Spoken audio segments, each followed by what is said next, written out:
my message is that people are unemployed throughout the state of Alabama. My message is the United States is facing a debt crisis.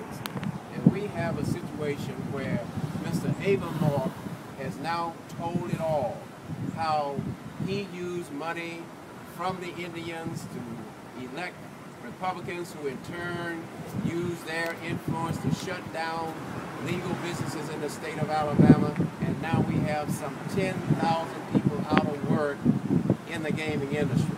Our message today is this is wrong. This is our Wall Street. The reason why all these young people are protesting here in Alabama and at Wall Street is because the major corporations through tax loopholes are not paying their fair share in terms of taxes. There is tremendous corporate greed, and yet 99% of the American people are struggling and only 1% are benefiting from the economic fruits of our nation today. And so, as the original sponsor of the bingo measure in the state legislature, I am protesting because Governor Bob Riley and others use their power in a conspired effort between the federal government, the Indian nation, to shut down legal businesses in the state of Alabama. And consequently, in Macon County alone, we have 2,000 people who are unemployed, 2,000 people who can't pay their utility bills and support their families and are going through hardship because of this situation. For us, that's our Wall Street. That is why I sympathize with these young people here who are saying that the major banks, the major corporations on Wall Street, they are benefiting from the tax loopholes. They are making the money. They represent the 1%. We represent the 99% of the United States of America who are hardworking and struggling in this society. So Mr. Abraham has now made it public knowledge how he used money from the Indian nation to support Republicans who said that they were against gaming publicly, yet secretly you understand what happened. That's wrong. That is unfair, and therefore we're protesting against this today. Yes? You would like to see the issue of electronic gaming be brought up again and debated and put out to the people of Alabama to vote on? Well, obviously we'd love to see that happen, but we've already done that in Macon County. Remember, I'm the legislator who introduced electronic bingo to Alabama in 2003. My bill 660 passed the Alabama legislature. The people of Macon County voted on it 76%. And we were operating a legal homegrown industry. That's our Hyundai, that's our Mercedes, that's our that's an industry that we created because of the people voting. Do you mind if I clarify something? Yes. We don't support any bill or any party or any candidate. Yes. So I just wanted to clarify that nobody here speaks for anybody else here as far as I'm concerned. I just wanted to be clear about that. Yes. We do support all actions to eliminate systemic greed. And if anybody's been paying any attention to the news lately about the Jefferson County bankruptcy and is not absolutely outraged or not paying attention, it's not paying attention. I'm sorry, I didn't mean to interrupt you. But I support what they support, and that is corporate greed in this country has got to stop. The tax loopholes that make it possible for the major corporations. And we have a perfect example of that in Alabama, the Native Americans who pay no taxes and no competition. I think so it's related. So in Macon County, you would also like to see that the corruption trial go away. Well, there's no question about it. There's the federal government, and the reason why I'm doing this in front of the United States federal courthouse is that 40 years ago, I worked out of this federal courthouse as a United States Department of Justice Community Relations Supervisor for the state of Alabama. Judge Vance, Judge Porter, U.W. Clements, we all worked together for justice. And here it is 40 years later, we're still fighting injustice. 40 years later, we submitted a civil rights lawsuit here to this courthouse. A 3-judge panel sat on that lawsuit and did nothing about it. So we're here in front of this courthouse today saying we want justice, we want fairness, we want equality. The president is talking about jobs, needing jobs. Well, he needs to do something about it in terms of intervening in what is going on here in Alabama. Why spend $30 million on a trial and we're facing bankruptcy in this country? Why retry people and you're not going to find anyone guilty? That's a waste of our tax dollars. So we support the Wall Street movement in Alabama and in Birmingham, Alabama.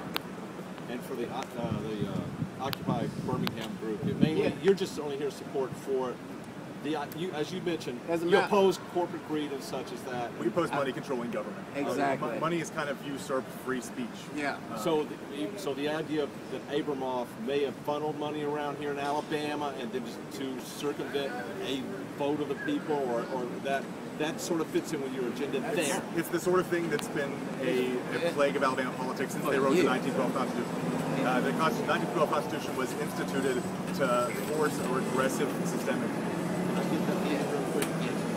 Just on that point. Sure. And he's telling the truth, and that's non-political. That's just the truth. Once again, I can't speak for everybody. Yeah. But I think that's some. You want to? We can just look at it. That'll work. I mean. Full name first. Oh, I'm sorry. It's Monday. Kenneth Lipp. LIPP. LIPP. And are you a UAB student or are you just former UAB student? All right. Occupy Birmingham. You've been working with that group. We actually Joanne and I were there the first day in Tuskegee Park in New York, and we had a family issue recently that's brought me back down around Birmingham. And while we're here, I mean, this is where I'm from. All right. So not necessarily endorsing bingo, not endorsing that bill at all, but one thing does tie you. Tell me about what that does makes you upset that coincides with the mayor here. That pecuniary interests control civil rights in this country. That corporations that spent trillions of our dollars to get us into the position that we're in, where children are starving, were rewarded for that with trillions of dollars when they mismanaged their funds. And they're still not in jail when last month Troy Davis, a man in Georgia who was unable to get a reprieve after 4 witnesses recanted, said they were coerced by police, was still executed to force regression to a state when you can't be contradicted by the poor. You can't be contradicted by the poor, and it's black and poor. All these things have always gone together in the South. And going back to the situation, I guess talk about how the idea of a lobbyist in his own book saying he got money and his job was basically to circumvent a vote. And he's naming people as well. I mean, apparently, like there's talk that Riley's been implicated. Alabama has got to get rid of this poisoned well. I mean, we start everything from a constitution that was built for aggressive politics, and there were 20,000 people, 20,000 black people who didn't exist voted for it when they put it in place. They forged the original record books. Everybody knows this constitution is dead. How many? We have like 1,100 amendments now, something like that. I mean, like easily sevenfold any other state in the United States. Our sales tax and our property tax is backwards. The way we fund education is backwards. We can't make fun of Mississippi anymore. Something's got to be done because people are going to die. It's not about winning a political rhetorical game, and Alabama politics is still about that. And remember, I was coming to Birmingham to do my press. Yes, sir. I was coming to Birmingham to do my press conference, and I was driving down the street, and I saw these courageous young people, and I stopped to go out and let them know. It's just coincidental. Ad hoc sort of meeting. I saw them, and I told them that I support what they are doing because it's the same thing that we are fighting for. Justice and speaking up for the 99%.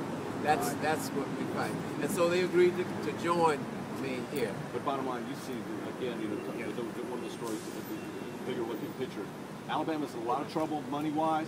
Budgets next year, from you're hearing from your local lawmakers, are going to be terrible. Even worse, this is a legitimate source of funding that can help out. No question about it. It really is, because the federal government, the state government, the county of Jefferson, all facing financial crisis. And you cannot, and yet they're spending $30 million on a trial Now they're getting ready to spend millions more just for a conspiracy, a conspired effort between the Indian nation, the state government, and the federal government. That's a misuse of our tax dollars. Mr. Mayor, give me your full name.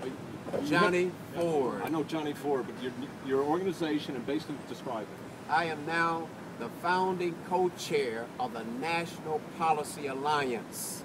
This is the public policy organization that represents 11,000 black elected and appointed officials. The group that meets with President Barack Obama and advises him on black public policy issues. And I am the founding co-chair of the National Policy Alliance, the NPA. And with freshmen getting old too, refresh my memory about it. I am currently the mayor, or you former mayor? I'm the former mayor former of Tuskegee, Alabama yes, for sir. 28 years, and former Alabama state representative. Yes, sir. Yes, the first African-American mayor in the history of Tuskegee. All right, we might get some shots of you guys Okay, going good. around here a little bit. All right, I think we're we good. shall- Did we get everything you needed? Oh yeah, we're fine. And we're ready to Site. All right. Radio stations and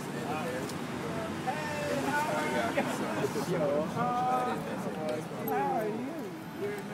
Of course I do. I was in the office. Did you already get them walking?